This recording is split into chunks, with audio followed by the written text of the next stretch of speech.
For more than 60 years, for simple words have echoed across the world, I have a dream. But behind those words was a man who carried not just a dream, but a burden of vision of justice so powerful that it still shakes the walls of silence today. Welcome to Voices Unheard. Here, we bring forward the stories and voices the world too often forgets. And today, we return in 1963, when Martin Luther King Jr. stood before more than 250,000 people in Washington, D.C., and gave America a dream it still hasn't fully woken up to. He spoke not with anger, but with fire. He declared that one day, the sons of former slaves and the sons of former slave owners would sit together at the table of brotherhood. He dreamed of a nation where his children would not be judged by the color of their skin, but by the content of their character.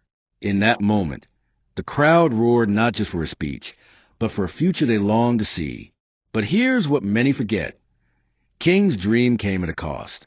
He was arrested over 30 times. He faced threats, violence, and relentless opposition. And in April 1968, in Memphis, Tennessee, his life was cut short by an assassin's bullet. Yet even in death, his voice refused to be silenced, because the dream was bigger than him. The dream was for us, for every march for justice, for every protest against inequality, for every voice that refuses to be silenced today. His words were not just for his generation, they were for ours. So the question we must ask is this: has the dream been fulfilled, or is it still waiting for us to carry it forward? When we see injustice, inequality, and division, the answer becomes clear. The dream still echoes, but it needs us to keep it alive. If this story moved you, share it. Let others hear the dream again.